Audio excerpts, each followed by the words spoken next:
Transport Route Plan 2025 to 2029 of the City of Alaminos, Pangasinan, providing for its implementation, so order.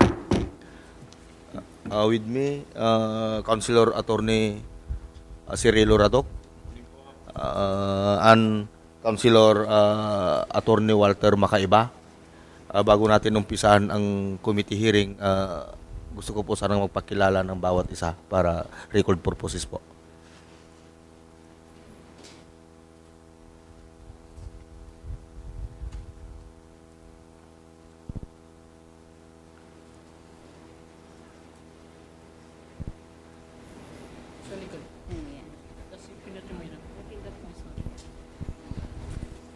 Hello po. JV Rapay po from CTRU. Irene Bustria po from CTRU. Good morning po, Maridel Rabac po, Poso. Good morning po, Elena Badon for the City Legal Office. Good morning, Your Honor. Good morning, Ma'am, Sir. I'm Christopher Molina from Legal Office. Thank you.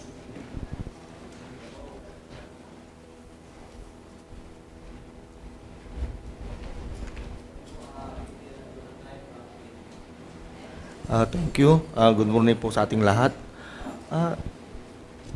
CTRU po, so pakibigyan mo kami ng brief itong proposed ordinance. Sino? Kayo? Si Legal.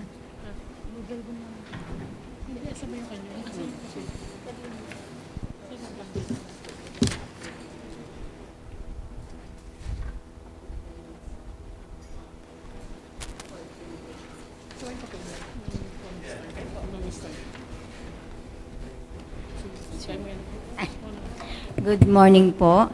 Ito po yung adoption lang po ng ordinance po na, for ano na lang po, for implementation na lang po niya ng LPTRP po.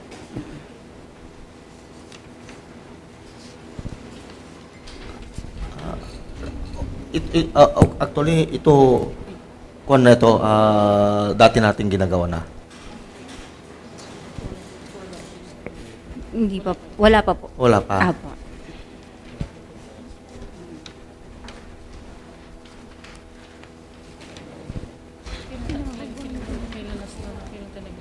Dito sa kwan, section 2, dito sa section 2, bigyan niyo po kami ng kwan nga, brief regarding itong approved public transport route. Kung anong ibig sabihin nito. Ito ba yung pinag-uusapan natin yung bagong jeep ngayon? Yes po. Yung ruta nila? Apo, yung modern jeep Modern po. jeep? Apo. Ruta nila? Yes po. Dito sa section 2, bigyan niyo po kami ng paliwanag dito regarding this section 2. Bale, magkakaroon po ng dalawang route po. From Poblacion to Victoria po, and from downtown loop po, yung sa buong downtown po, from bypass to bypass po. Tapos loop up po yung madadaanan niya. Magiging parang loop po siya. Yung isang route po. Ito sa Victoria Poblacion, wala silang paradaan, kundi Opo, naglo-loop parang lang po naglo-loop siya. sila. Opo, paikot-ikot lang po siya.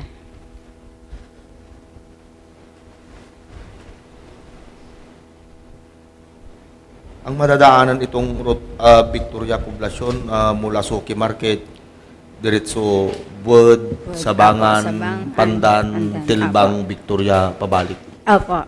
Yes po. Itong Alaminos City Downtown Loop mula rin sa kwan, sa bypass, umiikot, Opo. dadaan dito sa harap ng City Hall. Opo, dadaan po. Tapos look up po, dadaan po sa may, ang ano po niya is, dadaan ng Bonifacio, look up po, tapos Bonifacio ulit po, tapos dun sa bagong bypass road po, diretso po ulit dun sa lumang bypass. Opo, pag ganun po siya ulit. Yung ikot po niya. Kapag susumahin mo ito, ma'am, ang hindi lang affected na tuda, yung mula Pugo to Inirangan, saka Bisukol, Amanjigo to Kibwar. Opo. Yun lang yung hindi iikutan ng modern jeep po natin. Yes po, sir.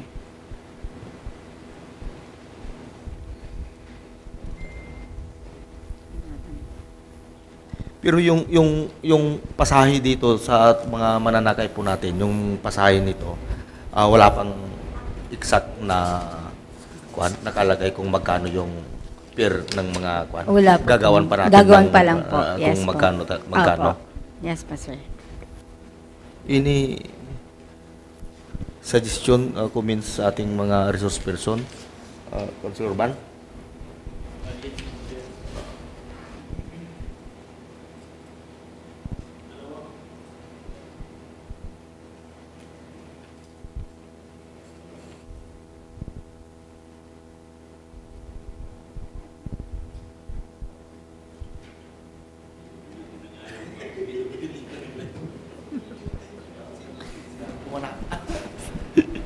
Then, meron tayong ruta na kwan, dalawang ruta yung sinabi niya, no? Yung Loop, tapos yung Victoria, Soki.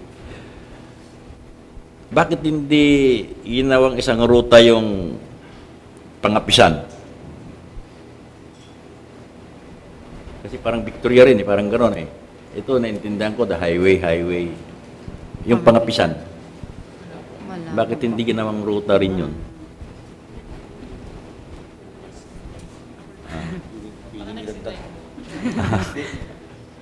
Hindi kasi pareho din sila ng nature ng Victoria, di ba? Papalabas. Pero dead end siya doon. Ito, naintindihan natin, inirangan diretso sa Bani. Yung diretso siya ng Zambales. Ayun, diretso ng Swal. Pero yung nature ng ruta na yun, yung Pangapisan Bayan, tapos Victoria Bayan. Okay, sir. Sino magpro-provide ng mga jeep? Ay, nag-meeting naman po noon, sir, na ang i-priority po is yung mga todo. Ay, yung sa jeep po, Oo, sino magpro-provide ng mga units? LTFRB daw po. LTF, RB. Apo. Yes po, So, para government- magkakaroon po ng co-op yung mga TODA, ini-encourage po sila na magtayo po sila ng kooperatiba nila para sila po yung maging priority na mabigyan po ng isang unit po. I-award po. Actually ito, itong mga modern jeep, mabibigyan ka ng unit ng LTFRB franchise Apo. kung magiging co-op Yes ang po. priority. Apo. Yun yung usapan dati. Yes Oo, po. co-op. Kapag ang TUDA dito hindi naging co-op, association lang, hindi sila mabibigyan. Pero pag may parang investor Apo. na co-op na nandito, parang itong Bani cooperative dito, yung jeep, kung kukuha sila, makakuha sila. As per yung paliwanag last na meeting. Yun yung kuhan. Kaya nga pinipilit, parang sinasuggest dito sa TUDA na priority sila, gawing co-op yung association para maka-avail sila itong programa makakuha sila ng slot ng franchise. So, ibig sabihin, yung mga tuda dyan sa may bandang Pangapisan, hindi sila required na mag-join sa co-op. Hindi naman sila mabibigyan na unit. So, okay lang sila. Yung status ko para sa kanila. Ano ba? Status ko lang. Hindi sila affected. Sa ngayon po, hindi po. Pero pwede po silang mag-join sa kooperatiba po kung matutuloy po na magtayo ng kooperatiba po yung TODA. Pwede po lahat, yung 100 Islands TODA Federation po is pwede pong maging kooperatiba po yun. Marami naman pong mga member po ng Pangapisan po. So pwede po silang maging member ng co-op. Pwede sila maging member ng co-op, pero yung unit na ibibigay sa kanila na i-operate, ang linya niya, Yes Victoria. po. Yes. Hindi sila kung sa Pangapisan, wala silang interest doon. Opo, as of now po, 2 route lang po kasing inaprobahan ng LTFRB po natin. And prioritize po is yung madadaanan po yung sa 100 Islands po. Mga tourism. Opo, mga tourism po. Like mangrove po, kaya po meron po tayo dito. And sa Bodo Beach po is iniano din po natin as kasama po sa tourism po natin. Ilang modern jeep ba ang yung approve ng LTR pwede dito sa Sa ngayon po is 2 lang po. dalawa lang? Opo, yung granted po sa atin. Tinirit ma'am, ito lang naman yata, yung ruta lang Ang pinag-usapan Opo, natin ruta. dito. Yes, po. Hindi pa natin pinag-usapan yung kung ilang unit, kung magkano Opo. pamasahe. Yung ruta lang in-establish. Apo. Sa tingin ko, Mr. Chair, wala akong problema no. Ruta lang naman Di, yung suggestion ni Attorney Ban, hindi ba pwedeng sama yung ruta, yung pangapisan? Dito sa number 2, yung Alaminos, kung kasi dadaan dito sa Magsaysay. Hindi ba pwede yun? Yun nga Para may sama, iikot sa kwan, Sa akin po kasi dalaw po yung approve, pero ay ano po namin yung sa pangapisan po. For the next ano po. Next na ano po Kasi yung natin. nakalagay dito yata, i-review lang natin dito after the lapse of 3 years ba yun? 5 Five po. po. Yes po. After 5 years, pwede naman na For po. a period of 5 years, hindi natin pwedeng Apo. galawin kung sakasakali. Apo. Maghintay sila ng 5 years. Kung maganda, pero kung pangit, okay sila. Hindi, okay lang. Di ba? Hindi naman lahat ng operation na ganyan, minsan may mga bumabagsak pa Kumbaga, experiment muna to. So, yun kung nga, maganda. yun nga, Kasi kung maganda at maayos siguro po, magdadagdag po tayo ng mga route. Siyempre, may natin. ingit din sila. Magtatayo din kami ng kooperatiba. Pero para sa akin siguro hindi. Kasi mas gusto nila yung tricycle. Malamang. Kasi apektado yung kita Apektadong nila tricycle. Opo, usually yun nga po. Kaya yung ang kinukan po natin ngayon is yung co-op po nila, yung mga TODAS. Kailangan magbumuo sila ng kooperatiba para sila rin po yung makikinabang for the kwan po. So, ano mangyayari dun sa mga tricycle ng mga naglilinya na Victoria? Wala na. Hindi, ganun pa rin. Meron pa rin. Hindi kasi alimbawa kung may yung mga units na kung na nga, yung Victoria yung ruta na yon. Meron pa rin po, sir. Kasi iisa lang naman to eh.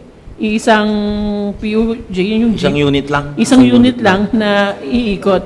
Hindi naman po kakayanin po yun ng kan. Kaya may mga tricycles pa rin po. May mga kwan pa rin po tayo doon. Apektado lang sila. Hindi naman ganun kaapektado, sir. Kasi maliit lang naman yung jeep eh. So, Kaya i-check muna natin, parang trial and error. Kung anong maganda po ba? kung may Both sarili, sa tricycle drivers natin at saka sa mga constituents po natin. paano yung kung tricycle na may prangkisa na ayaw mag-join sa kooperatiba? Kasi okay naman sila, sabi nyo na yung status na nagmamasahe sila, may prangkisa sila, okay lang sa kanila. O paano kung walang gustong mag-join sa kooperatiba kasi mas gusto nilang ma-independent kita sila Usually lang po sa Paano yun? ito, di ba? Saan ba kayo? Papasok ang investor pag ganun. Opo. Magiging private na po. Magiging ano po, ang mabibigyan na po ng isang unit kung hindi po sila makabuo ng isang kooperatiba is private investors na po. Hindi na po yung TODA. Opo. Mawawalan po sila if hindi po sila magbubuo ng kooperatiba po. Sa bagay, mayroon pa naman tayong kwan kasi ito, yung route plot lang naman yung gagawin pa natin.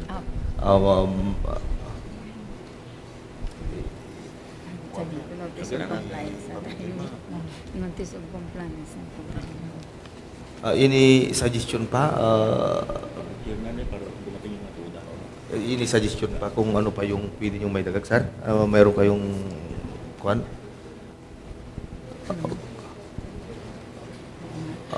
Ma'am? Sir, ano ko lang po kasi yung notice of compliance po is dumating na po sa atin. So parang implementation na po tayo ngayon, sir. Hindi na po yung route po. Opo. Implementation na? Opo, Parang meron ganun. na pong dumating dito po, Council. Notice of compliance po. Sorry. Kung may dumating na notice of compliance, implementation na, Opo. bakit pa tayo gagawa ng ordinansa? May implement na pala Ano yan? Adaptation lang po, sir. Kailangan natin we need to adapt first bago natin Sinauna na yun. Opo. Walang ordinansa, nauna yung implementation Mutan academic na yung ordinansa natin. nauna yung Komite, oo. Ayun nga, meron. Pero yun nga, parang i-adapt na lang po natin siguro yung sa Formality na lang. Formality. Formality. For the formality sake na lang po. Huwag na tayo mag-public hearing. Nauna po kasi yung Firman na lang natin. Hindi, siyempre, ordinance to eh. Formality na lang. adapting the local public ko lang Oo, naman po tayo. kailangan natin yung public hearing. Kasama ang mga tuda. Di ba pwedeng resolution na lang? Ordinance po kasi ang Inaadap parang naman yung pan lang. Parang localizing yung pan. Sa legal, anong masasabi nyo doon? Kung ano yung okay lang ba yung resolution adopting? Hindi naman po natakal or na-consider about resolution. It is by ordinance po ang napag-usapan naman. And according to the city legal officer, city ordinance daw po. So, actually, adoption lang naman ang gagawin kasi may approval na po. So, i-implement na lang. Public hearing na lang. Ganun. For formality sake siguro. Sige. Actually, sa committee namin, iasak din namin ito kasi nandyan naman na sabi mo yung Matagal na siguro. Alam ko na iko na okay na natin yung ito. Na iko na natin kwan. sa mga... Oo. Compliance. For compliance lang itong gagawin na natin. Siguro, sa regular session po namin, i-schedule na namin ng public hearing para matawag din natin yung mga tuda na kasama natin sa public hearing. Ini suggestion pa? Question? Acknowledge ang ating secretary, si Ma'am Luz Bali. Ma'am Luz, mayroon ka comments? Sige.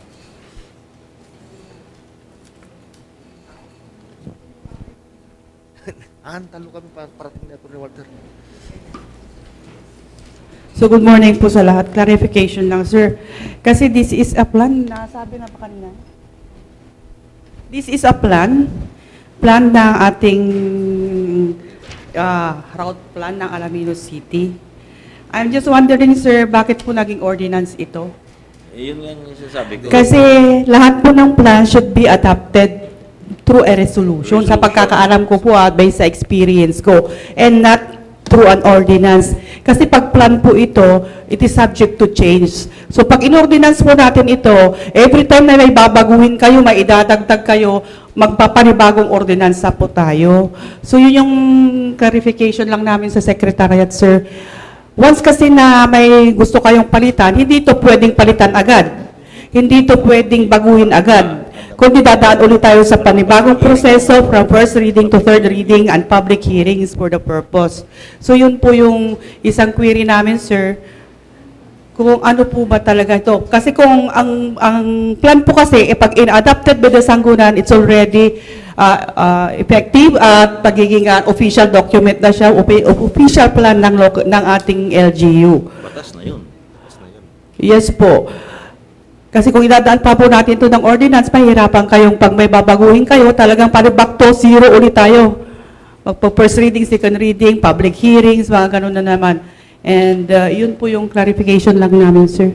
Thank you po. Yun yung sinabi ko kanina. Sabi daw nila, ordinance daw. Ano ba? Hindi, ang suggestion ko kasi, mayroong pan dito, para ma-clear na tayo. Pag nag-report ang committee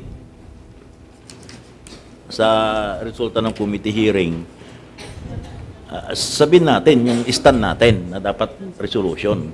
Yes, sir. I-communicate natin sa kanila. Ang view ng Sangguniang is, it should be in the form of resolution. Yun lang, sabihin natin sa Sir, in addition po, this is the first time na ang route plan, tricycle, ano ba to? Hindi ko mabasa. Ang local public transport route plan, this is the first time na hinihingi ng ating executive department ay ordinance. Yung previous pong transport route plan natin is adopted through a resolution. Yun na po yung inform ko sa body, sir. Sa bagay, para maliwanagan lahat, pati din yung mga tuda, kasi i-implement natin. Actually, hindi pa kami nag-invite ang tuda kasi tayo muna, executive and legislative ang mag-usap para sa ganun. Pag nagpresenta tayo, at least alam na natin lahat ipresenta sa mga tuda. Kaya siguro, basta i-schedule natin public hearing na. Sa tingin ko kasi may question tayo as to it is ordinance or resolution. Kung resolution, hindi na kailangan public hearing . Pero, we need to... Hindi. Ang sa akin lang, go back to the executive, pakisabi na lang na ang stand ng sanggunian resolution, hindi ordinance. Para makuha natin yung comments nila. Tapos pwede natin upuan. Mag-usap-usap tayo. Ulit. Ibig sabihin, reschedule natin ulit ito ng Oo, committee oo, hearing. oo. Kasi- Isama na natin yung tuda. Pwede. Pero plan ito eh. Actually, plan ito hindi naman siguro apektado yung tuda kung plan lang naman eh. Di ba? Yung rat Yun nga, yun nga. Kaya yun nga, sinasabi ni Madam Secretary na bakit through ordinance? Yun sabi ko kanina, bakit hindi na lang resolution?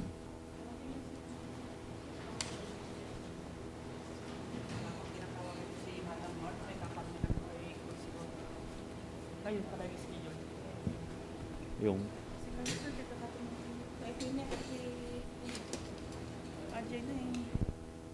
Accessibility. oh, Kailangan sa penalty clause. Kung nagtikado ko ng pre-notice, visibility din. accessibility. Ay, kailangan tayo sa penalty. Tapos, Ah, prohibited access penalty. I-resist muna natin 3 minutes. 3 minutes resist. Mamaya. Baba ka sa plato. Pag-isipin ko ng konti. Uri nag-resist naman. Resist ko. Hindi, para ma-review ko ulit. Penalty clause naman, kailangan ko na may submit. Adi ko nisapit mo ng boss. Yung kwan ng butman. Pirma, kay kailangan, kay kailangan pirma. Hindi mo masapit mo. Tatawagan na gito ang magbibuta. Ay, papaasap lang din butman. Tawagan na gito nga. Ano pa yung answer, may prepare mo na kailangan atin sa mga no, nakamunod ang jay tatano ng pirmaan namin. Baka maitulog ko by Thursday. Pa-print ko ko phone. Sige, pag-print mo. Tapos pagbaba ko, bago ako umalis, gawin ko na. Sige sir, Ah? kapay. So, May to, sa inyo pala to. Hindi sa amin to. Sa kanila, may notice of compliance na nga daw eh. Implementation na eh. Eh sabi ko, academic na ordinance eh.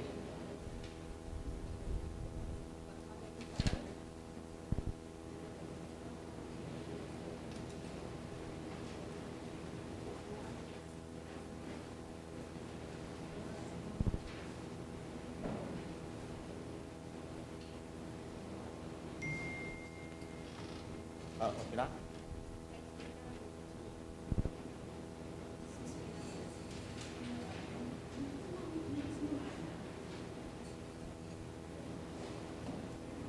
Hindi siya marunong to eh. Pasahe.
Okay. Bali, nakausap ko na po si Ma'am Ana. Bali, Teka, i-resume ko muna. I-resume ko na. Sige po. Committee is resume. Si Ma'am Mads. Ma'am Mads? Okay. Bali, nakatawagan ko po si Ma'am Ana. Sabi po niya, according po sa LFTRB, requirements na po ng ordinance. Since 5-year action plan naman daw po ito. Yun daw po ang requirement na dapat Requirements isit ng ordinance po. LFTRB. Hindi siya resolution.